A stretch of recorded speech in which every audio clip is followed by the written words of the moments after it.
My mother's voice sliced through the conference room like a knife. "Lauren, how could you present data this sloppy? You embarrassed all of us."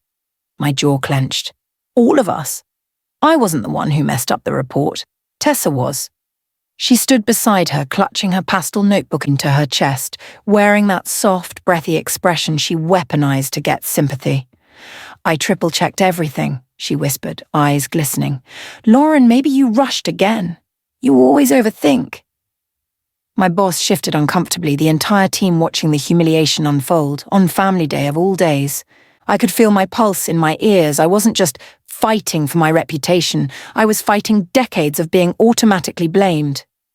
The fluorescent lights buzzed overhead as everyone stared. My father stood in the corner with crossed arms, nodding along with every word my mother said. 29 years old and I was still the scapegoat. Always had been. Always would be. Unless I changed something. My name is Lauren Wells.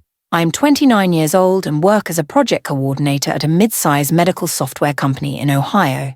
For as long as I can remember, my parents believed one simple thing. Tessa is always right, and I am always overreacting. Growing up with that constant tilt felt like living on a slanted floor. No matter where I stepped, I slid into blame. When Tessa broke Mum's vase at 12, I got grounded for leaving it near the edge. When she failed her driving test 3 times, they said I made her nervous by passing on my first try. When she copied my college application essay and got caught, they said I should have hidden it better. The pattern never changed. It carved grooves into my soul, deep and permanent. And now, that slant had followed me straight into my workplace. Tessa had joined the company 6 months ago, using family connections I had built over 3 years of solid work. Within weeks, she was everyone's favourite, charming, bubbly, always volunteering for visibility without ever delivering results. And me? I was the workhorse in the background, carrying her massacres on my shoulders. Later that day, my boss, Mr. Alden, called me into his office privately. He cleared his throat, adjusting his glasses. "Lauren, the raw files don't match what was presented this morning." My heart stopped. Because I didn't alter anything. I had locked the final version 3 days ago, after weeks of meticulous work. But Tessa had full access to the shared drive. She had asked for it a week earlier, claiming she wanted to understand the workflow better. I watched as realization flickered across his face. Not certainty, not accusation, but doubt. A tiny crack in the perfect image my sister always curated. I said nothing. Not yet. Let them dig. Let them see what I already knew. "Bring me everything by tomorrow," he said, his tone careful. "All your backup files, your notes, your email chains, everything." I nodded and left his office. My hands were shaking, but my mind was clear. For the first time in years, someone was asking questions instead of assuming answers. That night, my parents cornered me in my apartment kitchen like an intervention. They had used their spare key without calling first. "Apologize to your sister," my father snapped, his face red. "You embarrassed her by making her look incompetent in front of her co-workers." "She was incompetent," I whispered, gripping the counter edge. "Wrong move." My mother slapped her palm down hard. "There you go again. Jealousy.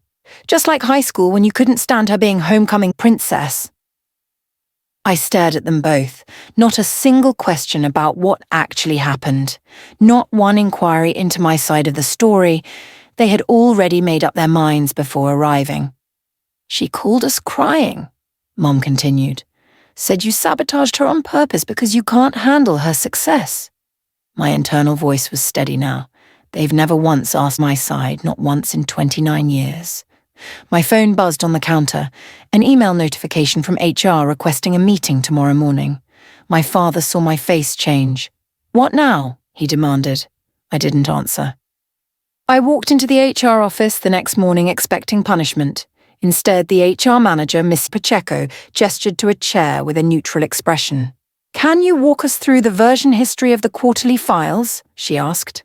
A spark lit inside me. Someone, somewhere, had noticed something. I pulled out my laptop and methodically showed her everything.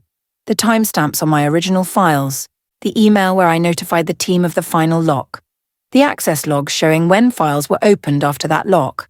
My voice stayed calm and factual. No emotions, no accusations, just data. Miss Pacheco took notes, her pen moving quickly across her notepad. Thank you, Lauren. This is very thorough. For the first time in a long time, I felt seen. Actually seen for the work I did, not the blame I absorbed. As I stood to leave, she added, "We'll need to review Tessa's access logs as well. Standard procedure."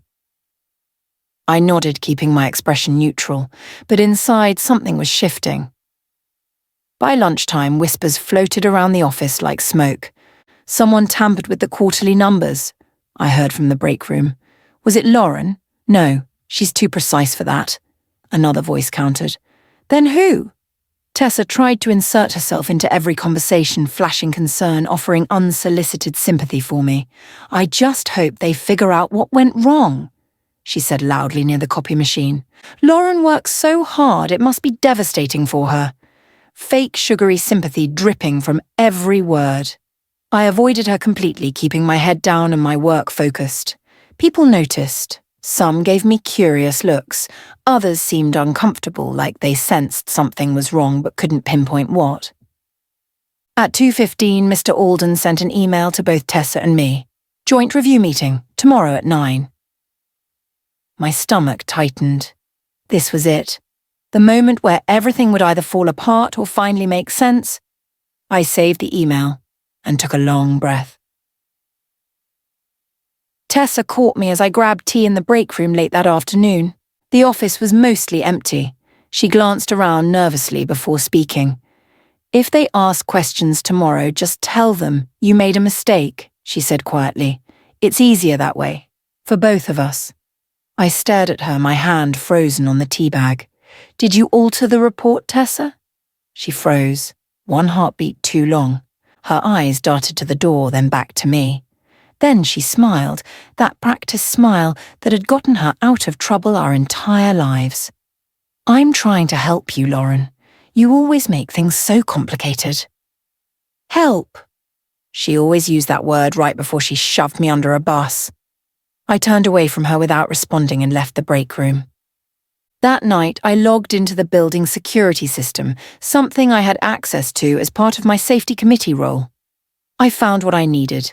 Footage of Tessa entering the analytics lab at 11:30 at night, 3 days before the presentation. Alone. I saved the file quietly. The joint review meeting felt like a courtroom.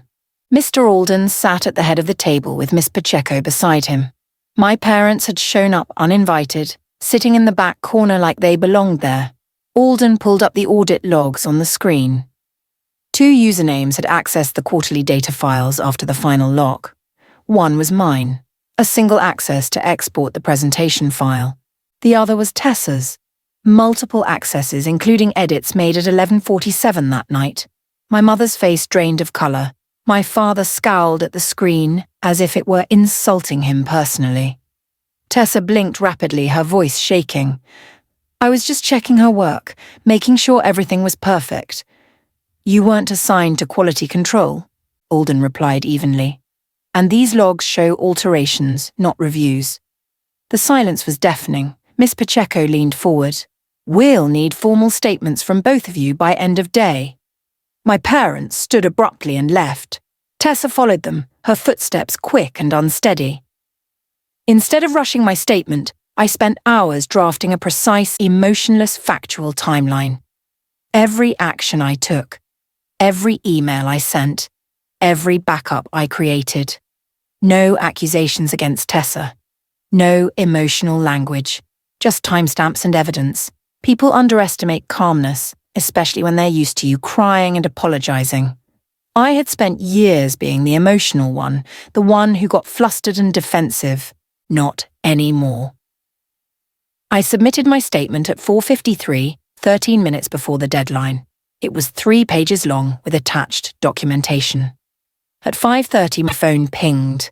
A message from Mr. Gregory, a senior director I had barely spoken to in 2 years. Saw your handling of the situation. Very professional. Well done. I read it 3 times, my chest tightening with something unfamiliar. Recognition. Respect. The things I had chased my entire life from my family, now coming from strangers who actually paid attention. I saved the message and allowed myself a small smile. Tessa tried a different tactic the next day. Tears. She appeared at my desk mid-morning, her eyes red and puffy, her voice breaking. "You're ruining my career, Lauren," she whispered, loud enough for nearby co-workers to hear. "I made one mistake, and you're destroying me." I looked up from my screen, my expression calm. "Then stop lying." She flinched like I had slapped her, her mouth opened and closed, searching for words. Finding none, she turned and walked away quickly, nearly stumbling over a chair. That afternoon, HR called me again. "Tessa forwarded us an email chain between you two," Miss Pacheco said. "Did you see it?" "No." She turned her monitor toward me. The emails showed Tessa asking me to take over several of her tasks at the last minute, always with urgent subject lines and panicked messages. My responses were calm and helpful, but clearly documented her pattern of pushing work onto me. "She thought this would help her case," Miss Pacheco said quietly. "It didn't." I nodded, keeping my face neutral, but inside I felt the balance shifting. My parents invited me to dinner 2 days later to talk things out. I knew what that meant, a gang-up session disguised as family time. They pounced the second appetizers arrived at the restaurant. "You need to protect your sister," my mother said sharply. "You're older. Act like it." "Stop being so dramatic about a work mistake," my father added. "Everyone makes mistakes. You're just using this to hurt her."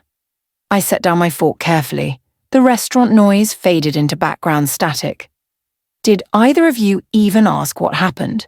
Silence. They stared at me like I had spoken a foreign language. My mother's mouth tightened. My father looked away. They didn't have to answer. The answer was written in their faces, in their posture, in their complete inability to consider my perspective. I pulled out my wallet, counted out cash for my half of the bill, and placed it on the table. "I'm leaving," I said quietly. "Lauren, sit down," my father commanded. I stood up and walked out. Behind me, I heard my mother gasp.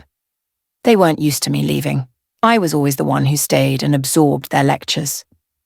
The company launched a deeper internal audit the following week, and suddenly, little things Tessa had been doing for months came to light like roaches scattering when you turn on a light. She had been copying my draft reports and passing them off with minor changes. She had volunteered for high-visibility tasks, then quietly handed them off to junior staff while taking credit. She had attached her name to group achievements she barely contributed to. One co-worker, Marcus, came to my desk privately. "I didn't realize how much she was taking from you," he said, looking uncomfortable. "I thought you two just worked really similarly," I shrugged. "She's good at appearances." He nodded and walked away. That afternoon, Mr. Alden requested a one-on-one meeting. My stomach knotted as I walked to his office. This could go either way. Fire me for causing drama, or acknowledge the truth. I sat down and waited for him to speak. Mr. Alden wasn't a warm person, but he was direct. "You've been doing far more than your job title requires, Lauren," he said, leaning back in his chair. "I have noticed. Others have too." My chest tightened. Recognition was something I never expected. Especially not now. "We're restructuring in the next quarter," he continued, "creating some new senior positions. Keep doing what you're doing. Quality work doesn't go unnoticed forever." I nodded, not trusting my voice. He dismissed me with a slight nod, and I walked back to my desk feeling lighter than I had in months. But as I turned the corner, I caught sight of Tessa standing near the elevator bank. She was staring directly at me. Her expression was tight as wire, her jaw clenched, her hands balled into fists at her sides. She had seen me leave Alden's office. She knew. Our eyes met for just a second, then she turned and walked away quickly, her heels clicking sharply against the tile floor. The sound echoed long after she disappeared. A major client presentation loomed 2 weeks later. It was a make-or-break pitch for a hospital network worth millions. Tessa volunteered to lead it during a team meeting, her hands shooting up eagerly. She smiled at everyone. I've been really preparing for opportunities like this, she said sweetly. Mr. Alden shook his head before she even finished speaking. Lauren will lead. Tessa, you'll provide support on the data visualization section. The room went silent. It was the first time ever that someone in authority had chosen me over her for something important. Chosen me, not her. Tessa sucked in a sharp breath, her face going pale. She managed a tight smile. Of course, whatever's best for the team. But her eyes were screaming. After the meeting, I saw her typing furiously on her phone in the hallway. 20 minutes later, my phone buzzed. A text from my mother. Your father and I need to talk to you immediately. What did you do to your sister at work? I deleted it without responding. My parents showed up at my apartment that evening, using their spare key again. They barged in, slamming the door, pacing my living room like caged animals. Fix this, my father demanded, pointing at me. Tell your boss to let Tessa lead that presentation. She deserves it. She hasn't earned it, I said simply. Wrong answer. My mother stepped closer, her voice rising. You are selfish, Lauren. You've always been selfish. Ever since you were little, you've resented your sister's success. Get out, I said quietly. They both froze. What did you say? My father asked. Get out of my apartment. My voice was steady, calm, final. And leave your spare key on the counter. They stared at me like I had grown a second head. For 30 seconds, nobody moved. Then my mother made a disgusted sound and dropped the key loudly on the counter. They left without another word. The door slammed. I stood in the silence of my apartment, shaking but grounded. Something fundamental had shifted. I had just set a boundary for the first time in my life. I led the client presentation with a confidence I had forgotten I possessed.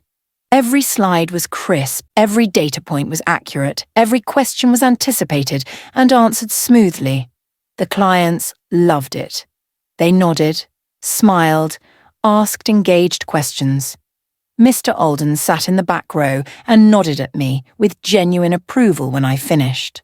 Meanwhile, Tessa stumbled through her portion of the presentation. She missed key data points, mixed up two charts, and rambled nervously when a client asked a simple clarification question.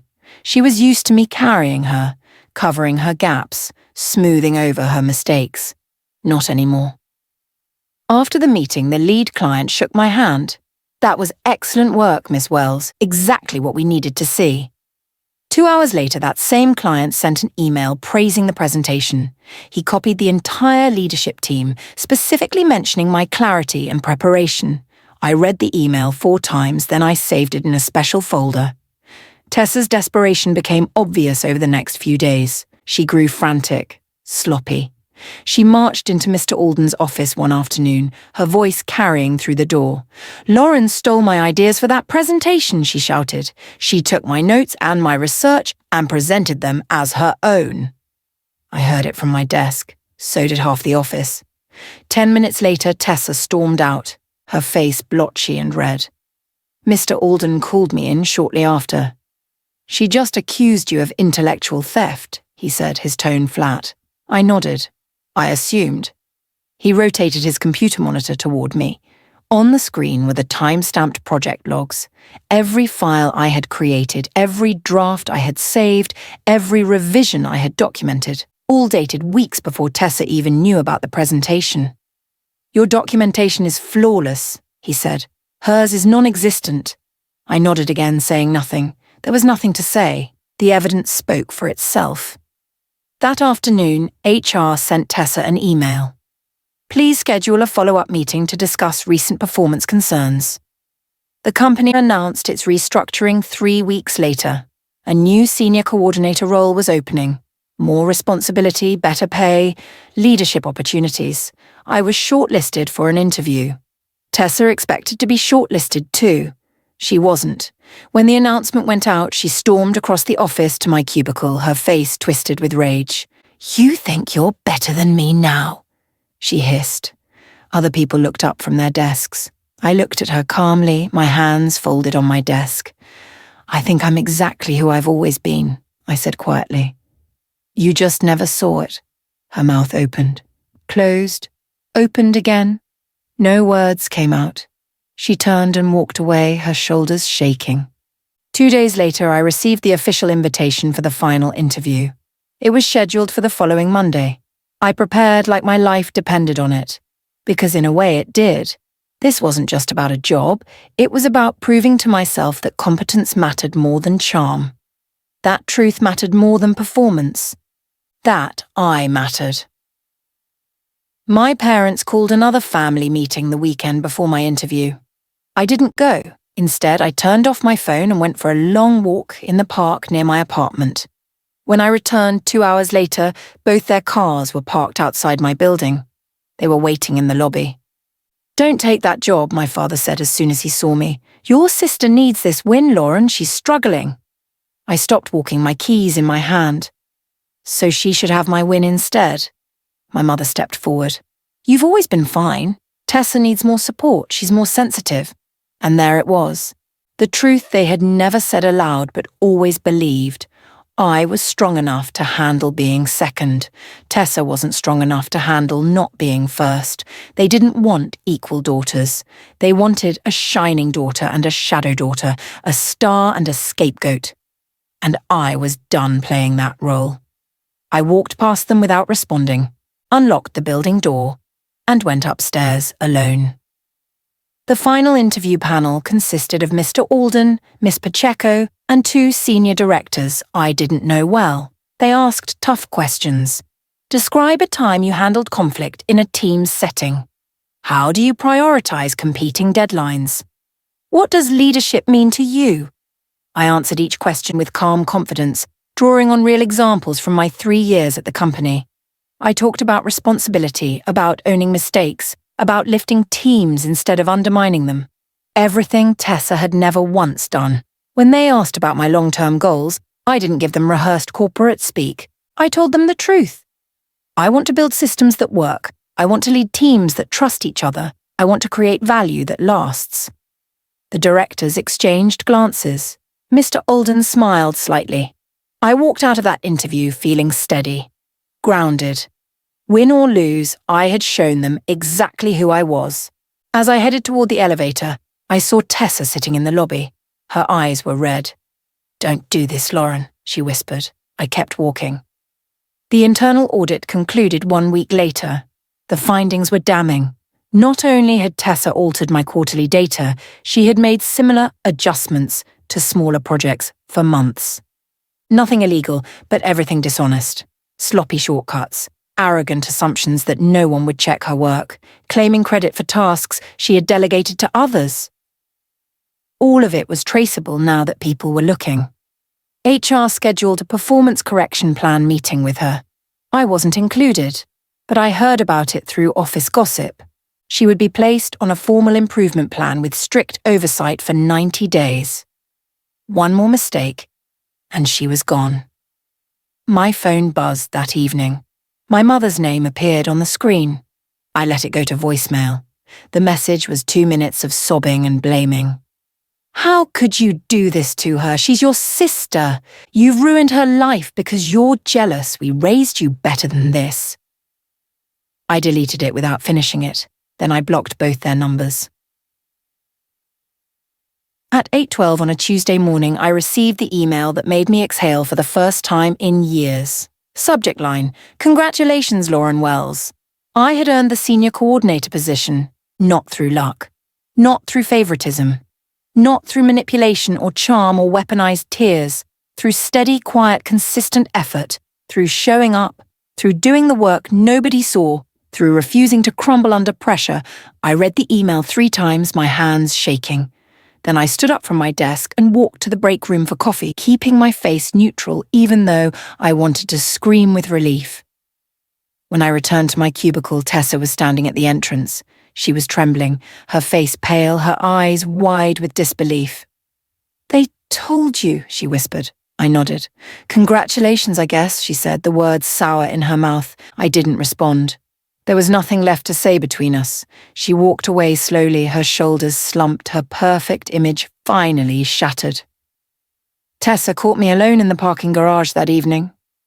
"Tell them to reconsider," she begged. her voice breaking. Please, they only picked you because you made me look bad.